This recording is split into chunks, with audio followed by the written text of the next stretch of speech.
তোমরা কি কখনো ভেবেছো কেন কারোর মদ খেয়ে নেশা হয় না? কেউ আবার একটু খেয়ে আউট, কেউ বমি করে দেয়, কেউ আবার মাথা ধরে পরের দিন পড়ে থাকে।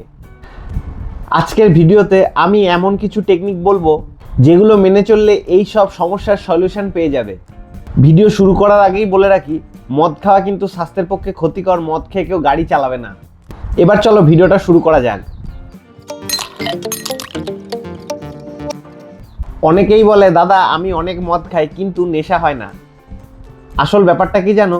যারা প্রথম মদ খায় তাদের ব্রেন কনফিউজ থাকে, তাই তারা বুঝতেই পারে না নেশা হয়েছে কিনা। আর একটা বড় ব্যাপার হলো তোমার মন।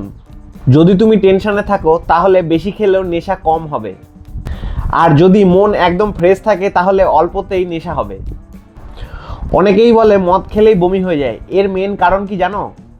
তোমরা মদ অনেকেই ডাইরেক্ট গলায় ঢেলে ফেলো। এটা একদম ভুল। সবসময় মদ গ্লাসে ঢেলে অল্প অল্প করে চুমুক দিয়ে খাবে। এই অভ্যাসটা বদলালেই দেখবে বমি অনেক কমে গেছে। এবার বলি কিভাবে খেলে ঠিকঠাক নেশা হবে। যারা বলো নেশা হচ্ছে না তাদের জন্য টিপস। প্রথমে নিট জল ছাড়া ছোট করে পেক দিয়ে শুরু করতে পারো। কেউ 30 ml খায়, কেউ 60 ml খায়, সেটা নিজের ক্যাপাসিটি অনুযায়ী। তারপর যদি জল মেশাও কম মেশাবে। 30 ml মদের সাথে 20 ml জল মেশাতে পারো। আর যদি বেশি জল খেতেই হয় তাহলে পেকটা শেষ করো, তারপর শুধু জল খাও। আর অনেকে খালি পেটে মদ খায় নেশা বেশি হওয়ার জন্য।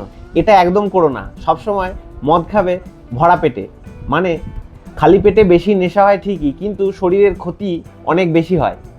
তাই সবসময় চেষ্টা করবে মদ খাওয়ার 1.5 থেকে 2 ঘন্টা আগে ভালো করে খেয়ে নিতে। আর একটা বড় ভুল, টাইমিং। অনেকেই রাত 10টা-11টার সময় খাওয়া শুরু করে, তারপর 12টা-1টায় ডিনার করে। এটা একটা বড় ভুল। মদ খাওয়ার পারফেক্ট টাইম হলো সন্ধ্যে 7টার পর, আর 2 ঘন্টার মধ্যে ডিনার শেষ করে ফেলার। তাহলে পরের দিন মাথা ধরা, হ্যাংওভার অনেক কম হবে। যাদের গলা জলে, বুক জলে বা পরের দিন মাথা ধরে, তারা মদ খাওয়ার আগে একটা অম্বলের ওষুধ খেয়ে নিতে পারো।